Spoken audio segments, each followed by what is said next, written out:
Om Asatoma Sadgamaya Tamasoma Jyotirgamaya Mrityorma Mrutangamaya Om Shanti Shanti Shanti Hari Om. O Lord, please lead us from unreality to the reality, from ignorance to the knowledge, and from death to immortality. Om. Peace, peace, peace. Dear devotees, today we are having an interesting topic, that is the different aspects or the different concepts of the God.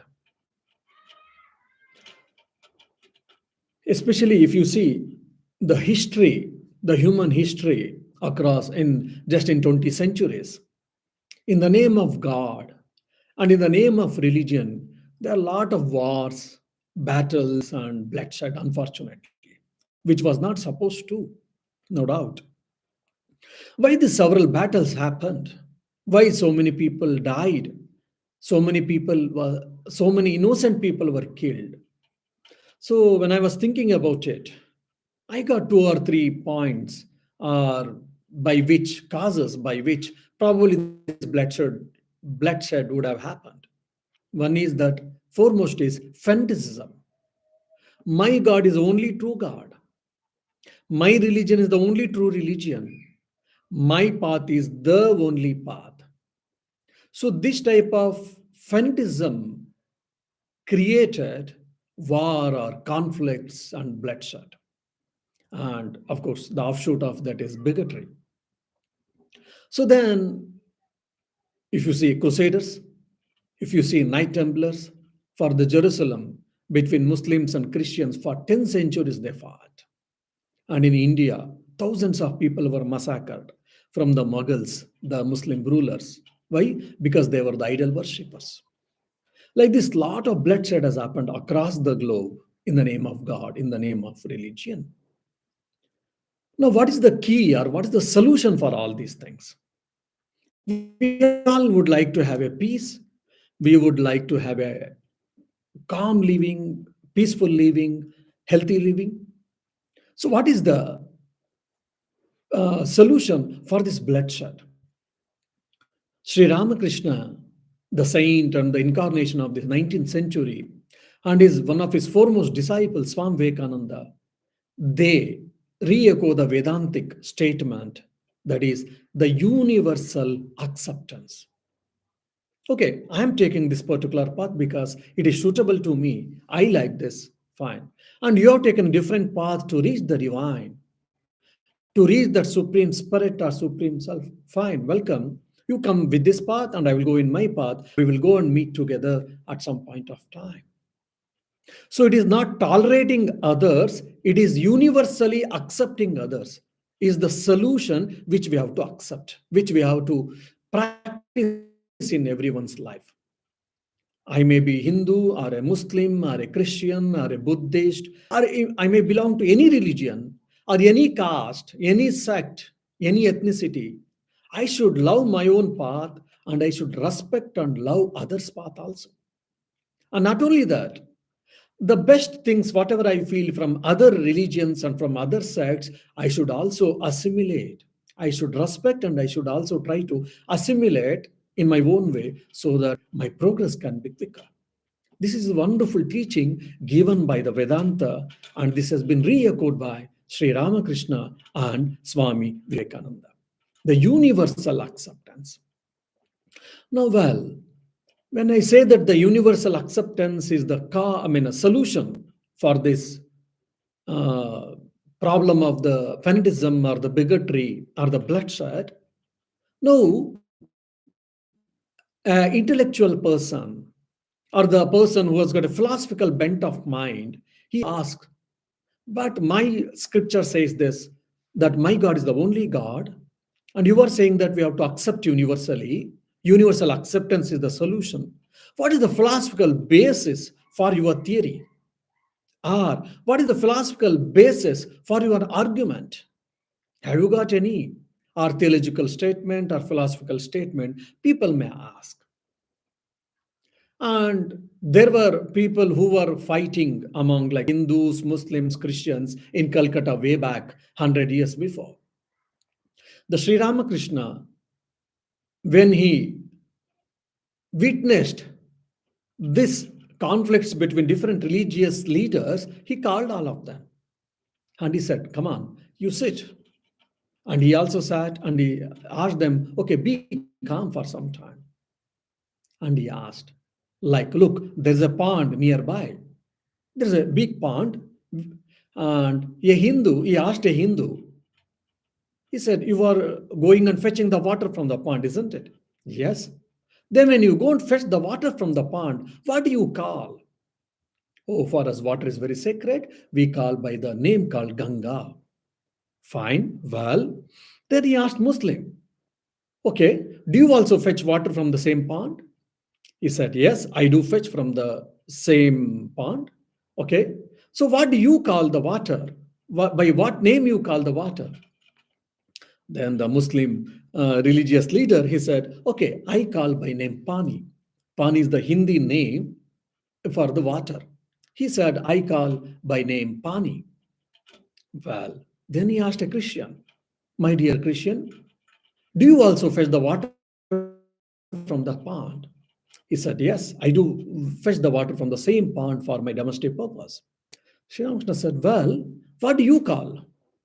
He said, "I call by water."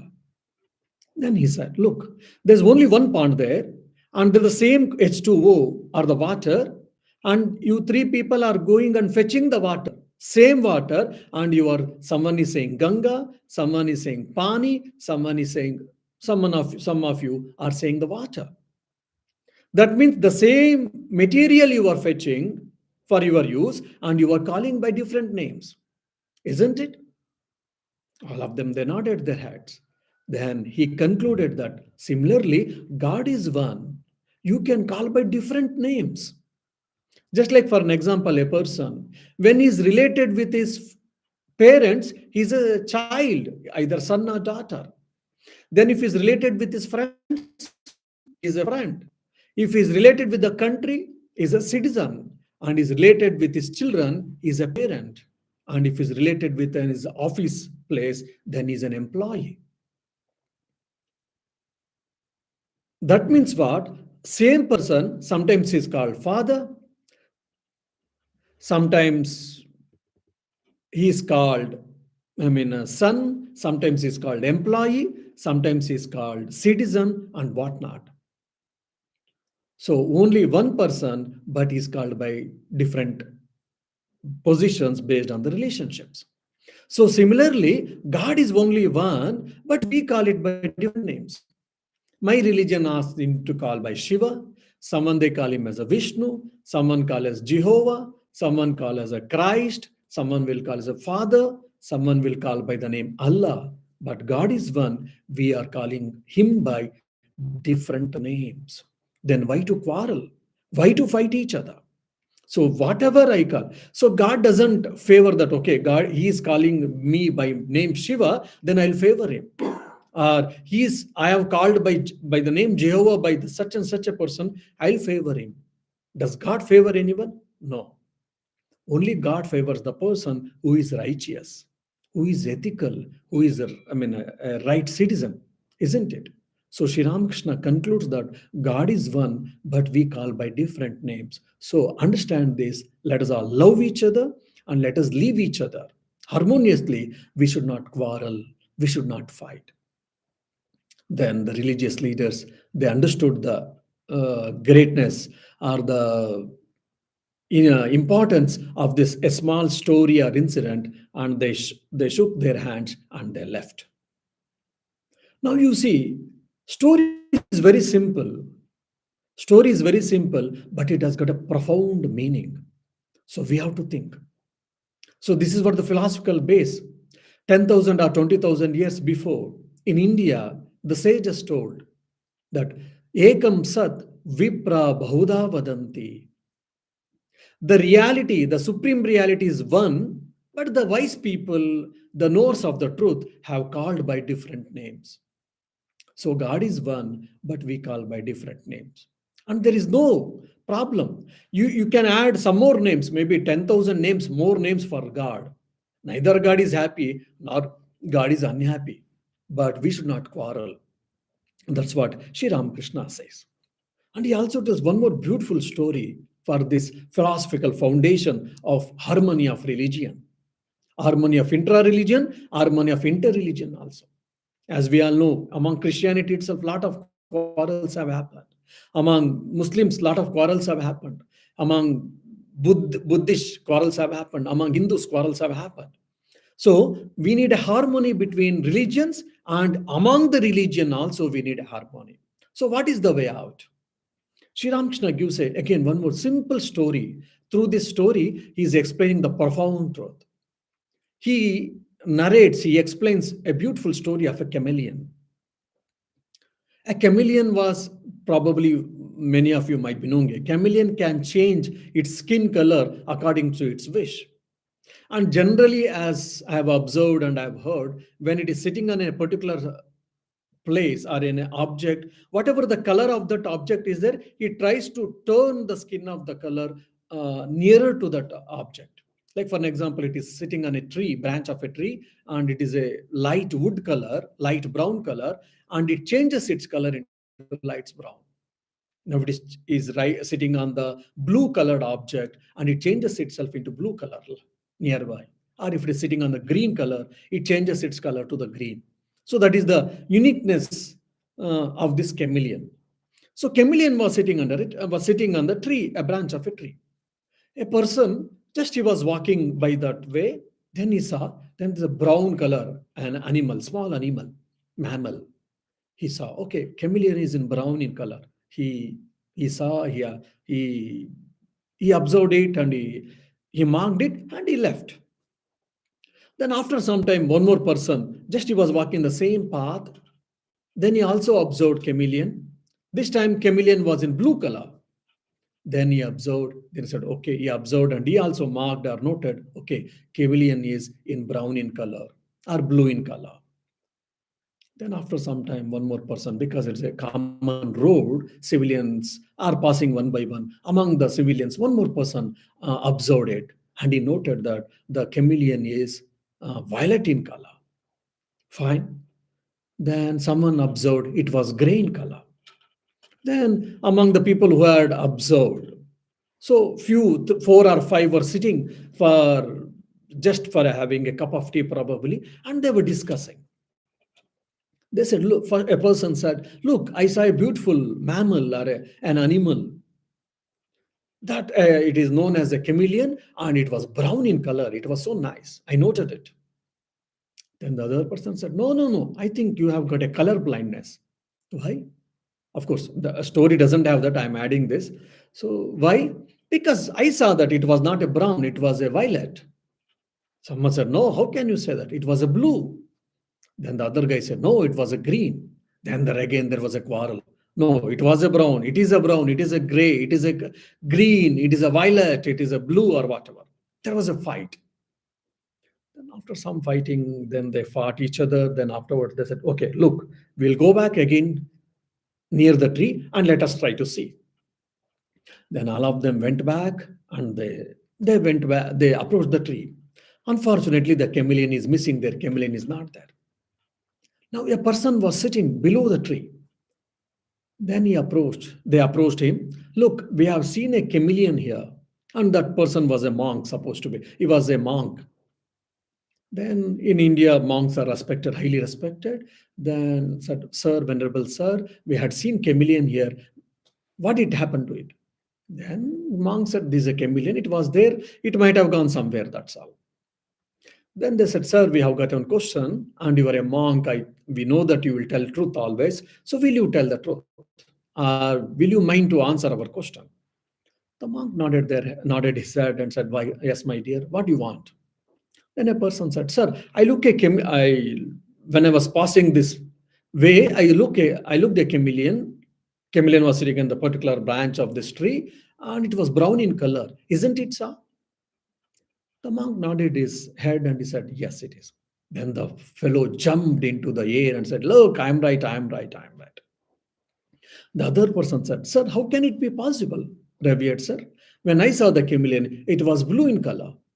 Then monk said, yes. And this fellow started jumping. See, I am right, I am right. Then after three or four people confirming the monk, when he confirmed these three or four people's observation, then all of them were annoyed. How is it monk is telling right for everyone? So he wants to be a good person. Then they said, sir, you are a monk, you are supposed to tell the truth. How can you say that everyone's observation is true? How can it be same color and same animal? How it can be different color?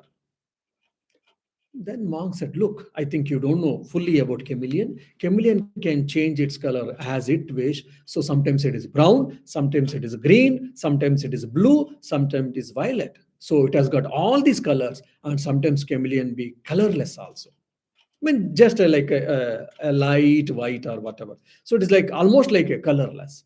So chameleon has got all these colors, and it is true. Then all of them, they understood the nature of the chameleon and the uniqueness of this chameleon, and they left. So Sri Ramakrishna giving this example to his disciples or to the devotees, and he says that look, so God has got innumerable forms. God can have innumerable forms. God can have innumerable names also. What is that? God can be with form, and God can be without form. God can be without form and with definite attributes or with attributes. And God can be without form and without any attributes. So, which is called Sakara, which he has got a form and no attributes.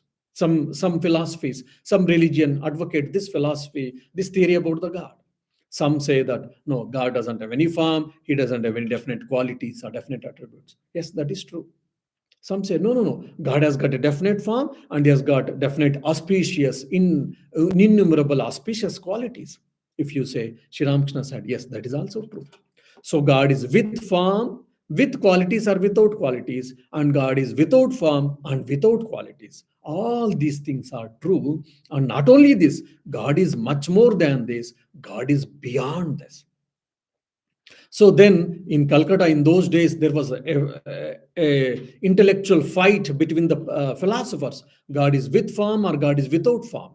God is formless or God is with form. There was always a constant drift or a fight. When Sri Ramakrishna gave this example and when he explained, so many of the whatever the fights or the conflicts got reduced. So that means what? If you like to worship the God with form, you are free to worship. Without form, you want to worship or you want to meditate and you want to do your sadhana. Yes, that is also fine. Welcome.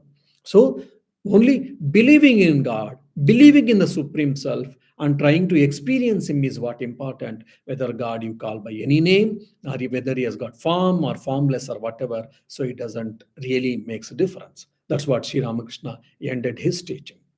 So now we have to understand here. So whether God is with form or without form, with definite attributes, without definite attributes, or beyond it, all of them are true. Why? Because you cannot limit the God. Just for an example, I mean, Sri Ramakrishna elsewhere he says, beautiful example, analysis that he gives an ocean. Now I am seeing the ocean from the particular east side. And I'm saying that, okay, the ocean is like this. And someone is looking from the west side and they explain the ocean, they portray the ocean. Someone is looking from the north side, someone is looking from the south side, and everyone's view angle is right, no doubt, but it is partial, it is not complete. So how much ever we explore about the ocean, still there are so many things which we are not explored. Today scientists have explored a lot about the ocean, but still lot many things are there left out to explore, to discover, isn't it? So we cannot say that, okay, I have found out everything about the ocean and this is what the ocean is. We cannot say. So even just with the respect to ocean, if we cannot say, then how can we say about the God? God is omniscient, is omnipresent, omnipotent, and there is no limit for his manifestations. So how can you limit him? Okay, this is what God means what? This is what? No. Yes, to start with something we need it. Okay, whatever the philosophy, whatever the path you have taken, it has got definite ideas probably. You take that and you start, then slowly, slowly, the more and more you experience the God, the more and more you realize about the God, then you'll be able to understand the God, and all these conflicts and all these unnecessary rift will go away. And Sri Ramakrishna also gives one more beautiful example. He tells a beautiful story. Like there were 7 or 8 blind students from Blind Academy. Students were taken to the zoo actually, and when they saw a person who took them, he said, "Look, there's a beautiful elephant here." Then they had heard about the elephant, and first time, so they are just facing the elephant. Then they asked the person, the guide, "Sir, how the elephant looks?" He says, "Oh, elephant is well built, it is to good height, and it is well built, and it is very muscular or whatever." But he said, "Look, instead of that, why don't you go and experience yourself how the elephant looks like?" They all were happy and they asked, "Is it okay? Can we touch the elephant?" Then they said, "Yes, there is a master for it. So he is there here. So you are out of danger. You can go and touch the elephant and you can experience what is elephant." Okay. Someone went and touched the leg, like a pillar, a huge elephant. It was a big elephant. So he touched the elephant leg and he said, "Oh, elephant is like a pillar." Then someone touched the trunk of the elephant. "Oh, the elephant is like a snake." Fine. Someone touched the tail of the elephant. He said, "Oh, so elephant is like a thin rope." Now you see. Now, how is elephant? If you ask, the person who touched the tusk of the elephant, he said like a snake, or which has got elastic, or it is in a bent shape, or in the J shape. Then who touched the pillar, leg of the elephant? He said, no, no, elephant is like a pillar. Then who touched the tail of the elephant? He said, it is like a rope or whatever. But the person who had his vision and he has seen the every part of the elephant, he knows what is elephant actually. So, citing this example, Sri Ramakrishna says that, like every aspirant or the person who has experienced the God, probably he might have experienced one aspect of God. Fine, it is enough. And he has explained. But his followers, the people who follows his teachings, afterwards they say that my guru or my teacher is the only rightful teacher because he has experienced the God, and that is the only explanation about the God, and everyone has to accept, otherwise I will chop your heads, or I will kill you, or you will go to eternal hell and whatnot. And Sri Ramakrishna beautifully, very, sometimes in funny way also he tells that. So this is what happening. Why religious war, religious conflicts, all these things happen because of our limited understandings. So it is not that defining God is not important. Experiencing the God, believing in Him and experiencing Him is what important. Okay, God is here and is holding me and is leading me. Is there always to help me? So having this faith in Him and going further is what important. Sri Ramakrishna says time and again.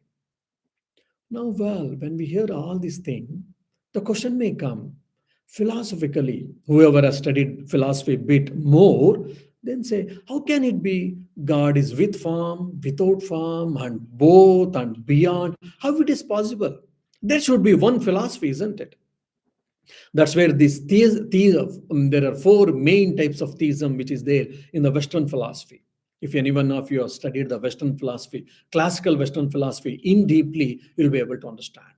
For an example, in the theism, the theists who accept the existence of God or atheists who doesn't accept the existence of God. For them, for an example, there is called polytheism. Like theism about God, poly means many. So the people who advocate polytheism, they say that there are n number of gods. God is not one, there are n number of gods. Now, Egypt mythology, if you see, it is same thing. And in tribal religions, you can see, though Indian religion also, they say that polytheism, but it is not so. But still, many of the classical Western philosophers have concluded Indian religion into polytheistic philosophy. Okay. Then there is one more people, I mean, one more stream of the philosophy. Philosophers, they say, no, actually, monotheism is right, not the polytheism. Why? God is only one. God is only one. So God cannot be two. God cannot be three. So God can be only one. So is monotheism. God, mano, one only. Then there are some people who believe, no, no, neither monotheism, not pantheism, I mean, polytheism. It is actually pantheism. What is pantheism? Like the God and this creation, the world and universe, everything is God alone. The God has become this universe. God has become everything here. So everything is divine, we say that. So God has become everything, including the sentient and insentient things, everything, beings and the rock and minerals and whatnot. So God is become everything. God is inside in all of these things. God is all pervasive, is omnipresent. That's what they say mainly, of course. They have got different strands also in this pantheism. There's one more theism called panentheism, that they say God is present everywhere, no doubt, throughout the universe, but as a separate entity. God is one. He's there everywhere, omnipresent, no doubt, but he doesn't merge in the mineral or in the rock or whatever. He is living as a separate entity. Like that, there are so many different strands of these theisms, and people have quarreled each other. They fight, they fought, intellectual fought each other. Pantheism right, panentheism is right, dualism is right, monotheism is right, or whatnot. Anyhow, keeping this aside, now the people, like one of his disciple who had studied the philosophy in depth or in detail, he approaches Sri Ramakrishna and he asks, Master, you say that God is with form. It is right. God has a form. If you ask, you say yes. And if you ask, someone says God is without form, is it true? You say yes. Then beyond this, yes. God is then without form and with qualities? Yes. How is it possible? God can be, how can be so many permutation combinations? Either should be God with form or God without form. How can he be both? This is like it is like a tautology, or it is like a self-contradictory statement. So one of his disciples asked this sincerely. So I feel this is a tautology or it is a self-contradictory. Can you explain me bit more, or can how can I understand? How can I comprehend your statement or your teaching? Which is a very pertinent question, no doubt. Then Sri Ramakrishna gives a beautiful example. See, this is the one of the uniqueness of all the science actually, because they have experienced the divinity, they have experienced the supreme self, and with a in a simple language they explain the compound or profound philosophy. And the philosophers, if not all, many of them, they might not have experienced. Of course, they are nearer to the truth, no doubt. I don't say no. So they always think from the intellect and they give intellectual speculations and intellectual theories. Sometimes it becomes so complex and everything goes above our heads. Now, in the case of Sri Ramakrishna, he had experienced the God in a different paths through different religions. So he gave a simple example, our day-to-day example. He asked the disciple, My dear, have you seen the ocean? Then this disciple said, Yes, sir, I have seen the ocean. What ocean contains? When you see ocean, what do you feel? What did you see immediately, instantly? Then the disciple said, Sir, the ocean, the water, sir. Fine. Look, there are some places where there's a fall in temperature. Yes. So when there's a fall in temperature where it goes to -5, -10, or -20, what happens? Then he says, sir, at that area, generally the water gets solidified and there will be ice. Shyamcha said, yes, wonderful. Your what do you say? I mean, observation is right. Now you see, the ocean means what? It is with full of water. Of course, it has got a lot of animals, plants, and all other things, no doubt. But it is a water. But because of the fall of temperature, water doesn't have any shape, we know. Water doesn't have any taste, we know. Water doesn't have any color, we know it. Yes. And because of the fall of temperature, the water gets solidified, which we call ice, we know that. Ice, snow. Then when the moment water gets solidified and when it gets to take the form of ice, what do you see? Sir, it is white in color. Fine. Has it got shape? Yeah, may not be a particular definite shape, but yes, it has got some shape, means some form basically. He said, see, this is what the example is. Now, the whole ocean, if you take, that is called Sachidananda. That is existence, consciousness, bliss, absolute. That is what we explain as a God. So, God can be taken as this complete ocean.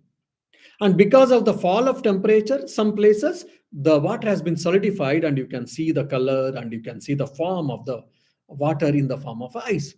So, similarly, because when the devotees, when they want to worship the God in a particular form, so the God assumes that particular form, and he appears in that form in front of them.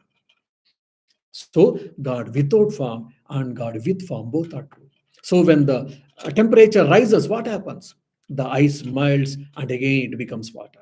So from water, in the water became ice, and again ice got melted into water. And it was in the water, it is in the water, it will be in the water. Either it is ice or not. So Sri Ramakrishna gives this example, and he says that this what. So now God with form or without form, you can think that God, ocean, the water in the ocean and the ice in the ocean. You see, again, it is a simple example. All of us know this phenomena, but how Sri Ramakrishna is linking to the profound truth, or the one of the greatest philosophical, uh, what you say, not, or greatest uh, philosophical doubt, or the question or complex question has been solved with a simple example. This is what I always enjoy in Sri Ramakrishna's life, and I mean Sri Ramakrishna's teachings. That it is so simple, at the same time so profound and so in depth. And he also gives one more example, like this color. For example, I'm wearing a ochre robe, and it has been dyed with the ochre color, the orange color, isn't it? So someone is wearing a black color, that means it has got the threads, or the cloth is has dyed with a black color. Someone is wearing a green, then it has got a green dye. And of course, this is for only assumption's sake. It may not be true also, but he only is explaining. Now, there was a dyeing factory. The owner has got a huge tub, it seems. He had a huge tub.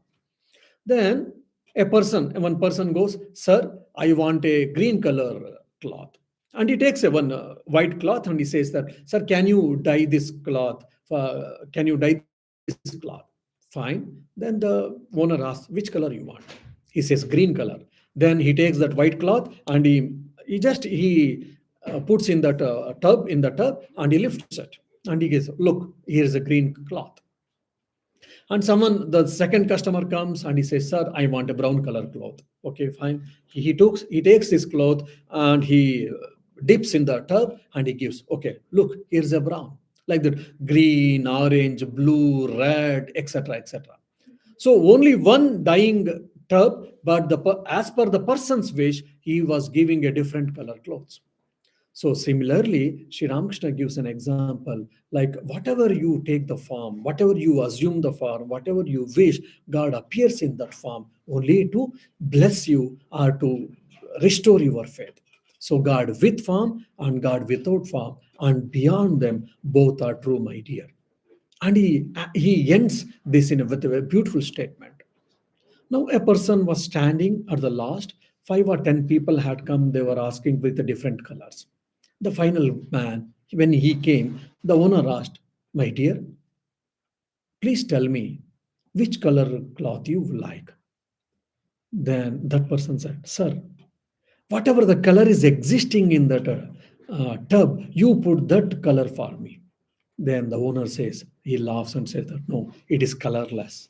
It doesn't have any color. Whichever color you want, you tell me, I will put it. Otherwise, the dye, whichever is there in this tub, it doesn't have any color. So means what? Sri Ramakrishna is saying that God is beyond all these qualities, beyond all these manifestations. He is really without form, no doubt, but he can take with form also, with definite qualities also. So God is with form, God is without form, God is beyond this. And someone asks, how should we worship the God? What should be the, what do you say, relationship between me and between the God? Sri Ramakrishna says that you can divinize your relationships itself. This is one of the beautiful way spiritual exercise given by the saints of the path of devotion. Like, I have got a friend, I've got one of my close friend. Well, friendship is a beautiful thing, no doubt. The friendship relation is a beautiful thing, no doubt. So he says that I can love and I can worship the God as a friend. Fine. Now I love my mother. Generally, all of us we love our mother, our father, even. So I can worship the God as just like I am the son or the daughter, of course. So I can worship the God as a father or as a mother, and I am the son or the daughter.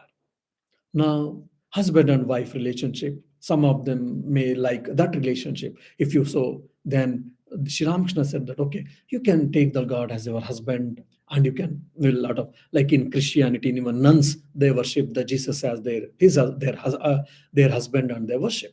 So similarly in Hinduism also, lot of nuns and lot of lady devotees are there who used to worship their chosen deity as their husband, spiritual husband, not physical husband, spiritual husband, and they worship. And I, as the God as a servant, I mean a master, and I am his servant. So this also relationship. Any of this relationship we can establish with the God, with the divine, and we can practice. Now the question may come: why do we need this relationship? So this is called mood of a relationship. This is very, very important for all of us, because always we cannot live at the level of ideas and the thoughts. We are emotional beings. So to feel the presence of God, any of this one relationship, if you can take and if you can practice, that will, what you say, that will bring more and more seriousness in our spiritual life, and that brings more and more intensity in our spiritual sadhana or spiritual practice. Either you can love the God as a father or mother, or you can love and worship the God as the friend, or you can love the God as the master or as the husband, whichever the relationship you like. Even like there are people who have worshipped the God as their son or daughter also. Like I am the father and the God is my son, and I'm worshiping the God as a son. Even that is also allowed. So any of this particular one or two you can take, or all of this, uh, but one should be predominant. By taking this, you can worship and you can, what you say, internalize your sadhana, and you can probably bit intensify your sadhana, and you can approach the God, you can experience the God, you can get liberated, you can get emancipation from all these things. That's what Sri Ramakrishna says. Now, the one more question came about the idol worship. Okay, why do we need idol worship? Because when, like for example, we have got a photograph, it is a piece of paper. Then if there is an idol, either the idol is made up of clay, or it is made up of plastic, or it is made up of gold or silver, any metal, or it is made up of wood. So if I am worshipping the idol made up of wood, that means I am worshipping the wood actually. I am not worshipping the God. Or if I am worshipping the God, the image in the form of metal, then I am worshipping the metal. I am not worshipping the God, isn't it? So that question also came for some of his disciples. Then Sri Ramakrishna tells that, look, the problem of the mind is what? The mind always thinks anything, any thought has to be, it has name and it has form. In this manifested universe, every knowledge we get through our mind. Through our mind, we get a knowledge. How? In the form of thoughts, vrittis, which we call in Patanjali Yoga Sutra. These thoughts, how it is perceived, it is a simple, it is a little technical, and we have to think. But these thoughts, how do we get? Through name and through form. Even say when that I am a consciousness, I am the Atman, I am the consciousness, immediately our mind thinks, oh, maybe it can be a stream of light, or it can be a sound, or it can be nothing. Even nothingness means what? There is, my mind is thinking of some blank as some dark object or whatever. So we need some name and we need some form. Without that, our mind cannot conceive. Our mind cannot think at all. So whatever we think, either from the God or from the universe or from the desires or whatever, we always think from the name and form, name and form, name and form. So that is our strength and that is our limitation too. So our forefathers, our saints, they were well aware of it. That's why they gave different symbols, either cross, you say, either you say Om, or you say swastik, you say, or different images of the gods and goddesses, you say. Why? Because mind needs name, mind needs form. Okay, here is a form. Take it as upadhi. Take this as a support and start worshipping the God. So when I'm worshipping the God in the form of an image, in the form of the metal image, when I'm worshipping the God through this metal image, I'm not worshipping the metal, rather, I'm trying to see the God in that metal image. So when I start, it may be initially it is artificial, I may be imposing, it is just superimposing, never mind. But by doing it time and again, by doing time and again, then what happens? The moment when I see that particular image or idol, immediately the positive vibrations, the spiritual feelings, and the divine feelings comes. Then slowly it can be extended to the other part of the world, to the other things, and to the other people and other phenomenons. Just like even sun is rising and setting every day, no doubt.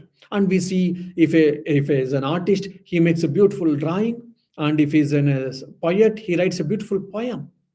But there are so many rishis in India who have witnessed this sunrise and sunset or sun, and they have worshipped the sun in the form of God. So they have taken the sun as a symbol of God, and they have worshipped the God. There are beautiful prayers. So even you can take any nature stone or a mud or a plant or a tree or anything, and you can worship as a symbol of God, no doubt. Why do we need symbols? So why do we need idols, if you ask? So Sri Ramakrishna says that because our mind has to think, to conceive, you need name and form. So these idols are the upadhis, they are the support just to reach the divine. Just like, probably, I don't know whether in Ireland it happens or not. When we were small in India way back, when we were taught maths, like 3 plus 4, how? Now, if you ask 3 plus 4, how? 7, we will tell. Initially, how we were taught, okay, you keep 3 fingers here, you keep 4 fingers here, then you start counting. 1, 2, 3, 4, 5, 6, 7. Now, at that, probably when we were, 6 or 7 years or 5 or 6 years, to count 3 plus 4, these fingers were required. Or maybe writing 1, 2, 3, or some lines and counting one by one, striking against one another and counting, that was required. Now I don't need fingers, because 3 plus 4, 7, or 13 plus 14 also, what I can tell now, because I have learned and I have done exercise. But then 3 plus 4 counting, if I tell, oh, it is childish, you don't need all these things, if I tell to the small child, they won't understand, because it has to grow. It has to grow from that step. Now, at that some point of time, I can understand. In the university level, we learn calculus, we learn analytical geometry, we learn trigonometry and all. But all started with what? 3 plus 4. So this was the basic, the step by step. So to see the divinity, to see the God everywhere, the idol worship is one of the beginning step. Now people may stuck there, or people may go further, whatever it may be. So it is not wrong worshipping the God in the form of image or in the form of idol, or it is not wrong. It is also a path to reach the God, which has taken as a upadhi support, Sri Ramakrishna tells. So God is there in every being, in everywhere, in every person, in everything. Only we should open our eyes, inside eyes, to see the God, to experience the God. So, like this, Sri Ramakrishna has given a wonderful explanations about God with form or without form. God has got the definite shape or not, and what not. So maybe we can think, the Gospel of Sri Ramakrishna is one of the wonderful book where all these things are discussed. So it is available hard copy, and it is available soft copy. Kindle version is available today. PDF versions are available. So whoever is interested more such type of teachings. So I suggest all of you to read more and more this Gospel of Ramakrishna, so that you will get these beautiful insights with the simple examples, or with the simple explanation. Om Shanti Shanti Shanti. Hari Om Tat Sat. Shri Ramakrishna Arpanamastu.